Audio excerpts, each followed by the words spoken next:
સીધું કરવું જોઈએ કે ન કરવું જોઈએ? એ કોણ કરશે? એ તમારે સીધા કરવાના છે. તમે બટન દબાવશો એનાથી નક્કી થાય કે આ સીધા થાય કે વધુ આડા હાલશે.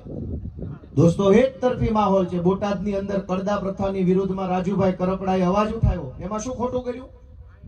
કશું જ ખોટું નથી. અહીંયા આપણે કડ કરે છે, વજનમાં 100 ગ્રામ વધારે લઈ લે છે, કટે 500 ગ્રામ. એ બાજુ પૈસામાં કટ મારે છે, ભાવમાં.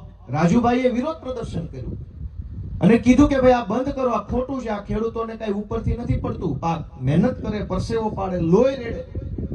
એ દિવસે એને હાથમાં મગફળી આવે કે કપાસ આવે કે સોયાબીન આવે, વેચવા જાવ એટલે એને લૂંટી લે છે. એ લૂંટનો વિરોધ અમારી આમ આદમી પાર્ટીએ રાજુભાઈના નેતૃત્વમાં, પ્રવીણભાઈ રામના નેતૃત્વમાં કર્યો.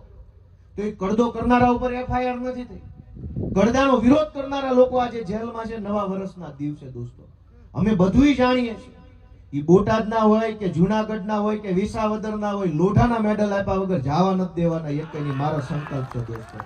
અમને બધું આવડે છે, પણ તમે અમારા હાથ મજબૂત કરો ને, એવું હું તમને હાથ જોડીને વિનંતી કરું છું કે અમારા હાથ મજબૂત કરો, થોડાક આશીર્વાદ આપો. તમે આ લોકો હાવ પેધી ગયા છે. સામાન્ય માણસની પીડા નથી દેખાતી. નહીં જેવી વસ્તુમાં આ લોકો હાવ. એટલે હમણાં એક ભાઈ આવ્યા હતા આપણા વિસ્તારના, કઈક ગોઠણનું ઓપરેશન